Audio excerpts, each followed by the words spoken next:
खुलुमबाय स्टुडियोआव दं आं उदांस्रि मोसाहारि। एबसुआ बड'फा गोजोरथियारि सोलायनाय मावथांखि बायदियै मुसलपुर दखरा एबसुनि बुलुर गेलेनाय बादायलायनाय हाबाफारि खुंदों।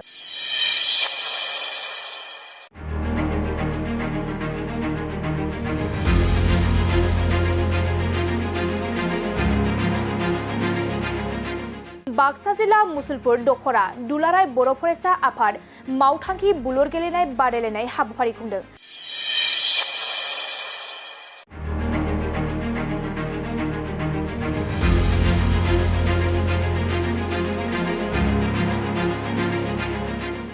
नंगौ बाक्सा जिल्लानि बेन्दोंआव थानाय मुसलपुर दखरा दुलाराय बर' फरायसा आफादा दिनै बड'फा गोजोरथियारि सोलायनाय मावथांखि बायदियै बुलुर गेलेनाय बादायलायनाय बानजायनायखौ बे समाव नुनो मोनो।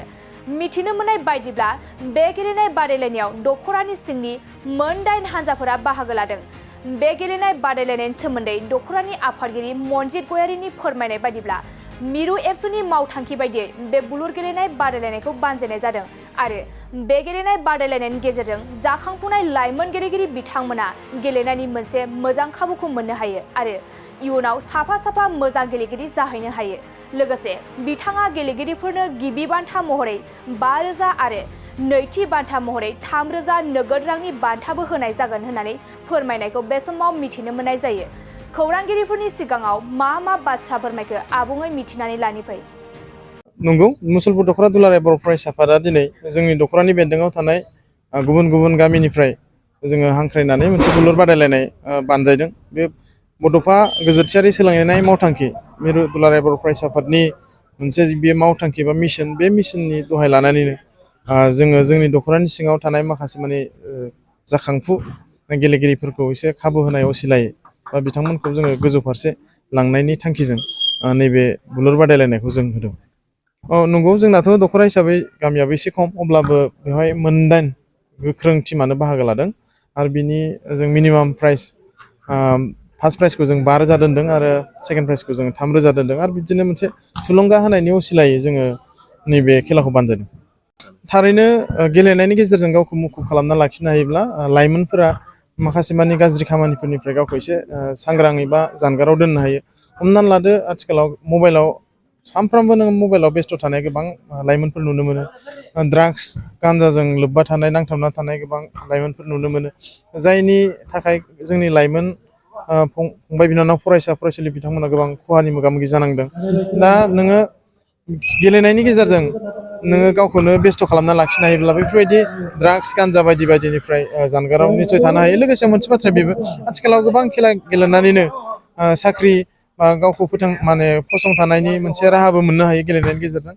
दा जोंनि लाइमोनफोराबो जाहाथे बै लेभेलसिम थांनो हायो, एसेबाबो थुलुंगा मोनो जोंनि ओनसोलनिफ्राय। मानो होनबा नों आसामाव नायोब्ला ओरैबायदि आसामाव मोनसेबो टिम जाफेरा, माब्लाबाबो जाफेराखै दासिमाव जे बर' प्लेयार गैयाबा जायो, बिदि नङा।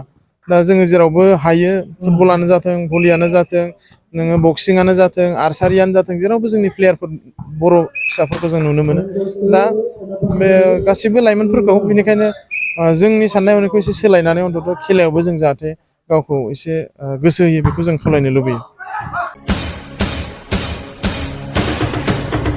नोंथांमोना गावबा गावनि गथ'खौ सासे राफोद गेलेगिरि खालामनो गोसो दं नामा? रायजोआरि हादरारि हादर गेजेर थाखोसिम गेलेगिरि खालामनो गोसो दंब्ला नोंथाङा गोबाव दा खालामसै। सासे राफोद रोंखा-राखा गेलेगिरि खालामनो थाखाय नोंथाङा जानजि खाफ्रादो आरो मुं थिसनहैदो।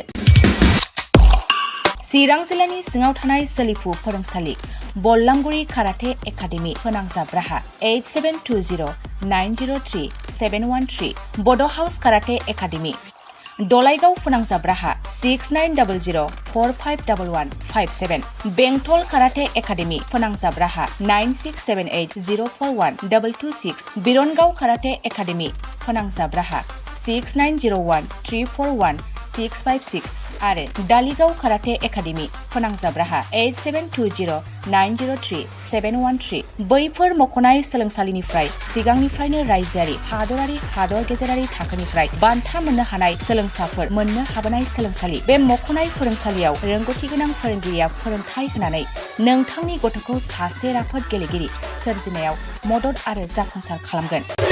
अब्ला मानोथो गोबाव खालामनो थाबैनो मुं थिसनहैदो।